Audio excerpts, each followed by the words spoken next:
Hello everyone, आज हम आपके लिए एक लार्ज कैप फंड का रिव्यू लेके आए हैं जो कि एक बहुत ही अच्छा फंड है और पिछले कुछ समय से इस फंड ने काफ़ी अच्छे रिटर्न्स दिए हैं, जिसका नाम है Edelweiss large cap fund direct growth plan.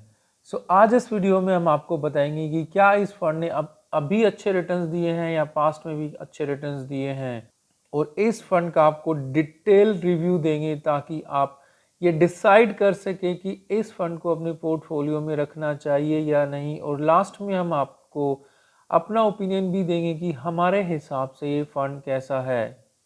मैं अजीत सहरावत आपको अपने इस चैनल पे वेलकम करता हूँ। इस चैनल पे हम रेगुलर इंश्योरेंस, इन्वेस्टमेंट और पर्सनल फाइनेंस के रिगार्डिंग इन्फॉर्मेशन शेयर करते हैं। सो अगर आपका कोई क्वेश्चन आप कमेंट सेक्शन में पूछ सकते हैं, और अगर आपको हमारी वीडियो अच्छी लगे तो वीडियो को लाइक और चैनल को जरूर सब्सक्राइब करना ताकि ऐसी यूजफुल इन्फॉर्मेशन आपको रेगुलर मिलती रहे। सो फंड का रिव्यू स्टार्ट करते हैं। सबसे पहले बेसिक डिटेल्स के बारे में बात करते हैं। यह एक ओपन एंडेड स्कीम है जो कि एडलवाइजेज एएमसी कंपनी की है। इस फंड की स्टार्ट डेट जनवरी 2013 है। एयूएम इस फंड का 429 करोड़ है। एक्सपेंस रेशो 0.94% है। बेंचमार्क निफ्टी 100 टीआरआई है। कोई एंट्री लोड इस फंड में नहीं है। एग्जिट लोड 1% है। अगर आप 90 डेज से पहले पैसे को विड्रॉ करते हैं तो मिनिमम एसआईपी इन्वेस्टमेंट 500 है और मिनिमम लमसम इन्वेस्टमेंट 5000 रुपीज से आप स्टार्ट कर सकते हैं। एनएवी एज ऑन 17 मई 2023 इस फंड की 64.38 है। परफॉर्मेंस, इस फंड के परफॉर्मेंस की बात करें तो लास्ट 1 ईयर में इस फंड ने करीब 20.77% के एनुअलाइज रिटर्न दिए हैं। लास्ट 3 इयर्स में 27.48% के, लास्ट 5 इयर्स में 12.79% के, और जब से ये फंड स्टार्ट हुआ है तब से इस फंड ने करीब 14.19% की एनुअलाइज रिटर्न दिए हैं। देखिए, लास्ट 1 ईयर में इस फंड ने जो रिटर्न दिए हैं वो बहुत ही अमेजिंग हैं, क्योंकि लास्ट 2 सालों में बहुत सारे म्यूचुअल फंड्स ने अच्छा परफॉर्म नहीं किया है क्योंकि मार्केट स्टेबल रही है, और इस फंड ने 20% के रिटर्न देके ये प्रूव किया है कि ये बहुत ही अच्छा फंड है। और जब से फंड स्टार्ट हुआ है तब से भी इस फंड के बहुत ही अच्छे रिटर्न्स हैं। जिस भी फंड के रिटर्न 12% प्लस होते हैं वो फंड काफ़ी अच्छा माना जाता है। लमसम इन्वेस्टमेंट, इस फंड में लमसम इन्वेस्टमेंट की बात करें तो आज से 1 साल पहले अगर आपने 10,000 rupees as a lump sum invest किए होते तो आज उसकी वैल्यू 12,076 रुपीज़ होती। 3 इयर्स पहले 10,000 इन्वेस्ट किए होते तो आज उसकी वैल्यू 20,729 रुपीज़ होती।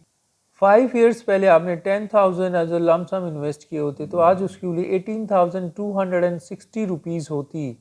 और जब से फंड स्टार्ट हुआ है उस समय पे अगर आपने 10,000 एज ए लमसम इन्वेस्ट किए होते तो आज उसकी वैल्यू 39,528 रुपीज़ होती। सो रिटर्न्स लमसम में काफ़ी अच्छे दिए हैं इस फंड ने। एसआईपी रिटर्न्स की बात करें तो आज से 1 साल पहले अगर आपने 1,000 रुपीज़ की एसआईपी स्टार्ट की होती तो आज उसकी वैल्यू 13,070 रुपीज़ होती। 3 इयर्स पहले 1,000 की एसआईपी स्टार्ट की होती तो आज उसकी वैल्यू 45,316 रुपीज़ होती। 5 इयर्स पहले अगर आपने इन्वेस्टमेंट स्टार्ट की होती तो आज उसकी वैल्यू 88,204 रुपीज़ होती। और 10 इयर्स पहले अगर आपने 1,000 की एसआईपी स्टार्ट की होती तो आज उसकी वैल्यू 2,50,408 रुपीज़ होती। सो एसआईपी रिटर्न्स भी इस फंड ने अच्छे दिए हैं। पोर्टफोलियो, इस फंड में पोर्टफोलियो की बात करें तो इक्विटी होल्डिंग करीब 94.07% है, जबकि अदर्स में 5.23% की इन्वेस्टमेंट है। मार्केट कैप, इस फंड में लार्ज कैप में इन्वेस्टमेंट करीब 73.82% की है, मिड कैप में 11.16% की और स्मॉल कैप में 1.37% की इन्वेस्टमेंट है। जैसे कि ये लार्ज कैप फंड है, इस फंड की जो मेजर इन्वेस्टमेंट है वो लार्ज कैप स्टॉक्स में ही है। इस फंड में टोटल नंबर ऑफ स्टॉक्स 68 हैं। टॉप 5 सेक्टर्स की बात करें तो फाइनेंशियल्स में करीब 32.99% की इन्वेस्टमेंट, एनर्जी में 10.29% की, कंज्यूमर स्टेपल्स में 10.10% की, टेक्नोलॉजी में 8.82% की और हेल्थ केयर में 5.72% की इन्वेस्टमेंट है। टॉप 10 होल्डिंग्स की बात करें तो आईसीआईसीआई बैंक में करीब 7.36% की इन्वेस्टमेंट, एचडीएफसी बैंक में 5.36% की, इन्फोसिस लिमिटेड में 3.80% की इन्वेस्टमेंट, भारतीय एयरटेल में 2.98% एक्सेट्रा की इन्वेस्टमेंट है। सो आप देख सकते हैं कि पोर्टफोलियो को अच्छे से डाइवर्सिफाइड किया गया है अलग अलग सेक्टर्स में और अच्छी अच्छी कंपनीज के स्टॉक्स लिए गए हैं। रेटिंग्स की बात करें तो मोस्टली रेटिंग एजेंसीज ने इस फंड को 4 और 5 स्टार्स की रेटिंग्स दी हुई है। क्रिसिल्स जो कि एक बहुत अच्छी रेटिंग्स एजेंसी है, उसने इस फंड को 4 स्टार्स की रेटिंग्स दी हुई है, जो कि एक बहुत ही अच्छी रेटिंग्स मानी जाती है।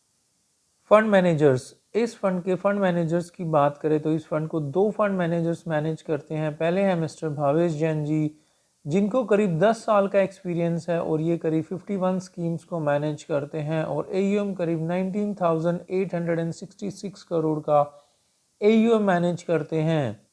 दूसरे फंड मैनेजर इस फंड के हैं मिस्टर भारत लोहाटी जी, जिनको करीब 13 साल का एक्सपीरियंस है और ये करीब 34 स्कीम्स को मैनेज करते हैं और एयूएम करीब 14,979 करोड़ का एयूएम मैनेज करते हैं। सो दोनों ही फंड मैनेजर काफ़ी एक्सपीरियंस है और फंड मैनेजर्स पे बहुत डिपेंड करता है कि फंड्स के रिटर्न्स कैसे होंगे।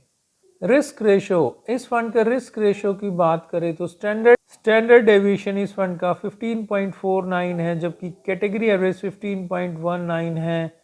स्टैंडर्ड डेविएशन ये बताता है कि कोई भी फंड कितना रिस्की और वॉलेटाइल है और इस फंड का जो स्टैंडर्ड डेविएशन है वो कैटेगरी एवरेज से हाई है, सो फंड ने थोड़ा एक्स्ट्रा रिस्क लिया हुआ है। बीटा इस फंड का 0.94 है, जबकि कैटेगरी एवरेज 0.91 है। बीटा वैल्यू भी ये बताती है कि कोई भी फंड कितना रिस्की और वॉलेटाइल है और इस फंड की बीटा वैल्यू भी थोड़ी हायर साइड पे है क्योंकि इसमें कैटेगरी एवरेज से एक्स्ट्रा बीटा वैल्यू है। और जिस भी फंड की बीटा वैल्यू 1 या उसके आसपास होती है वो फंड थोड़ा रिस्की माना जाता है। शार्प रेशो इस फंड का 0.92 है, जबकि कैटेगरी एवरेज 0.8 है।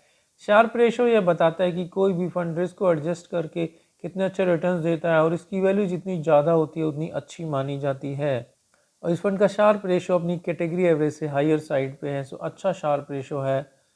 अल्फा इस फंड का 1.18 है, जबकि कैटेगरी एवरेज -1.2 है।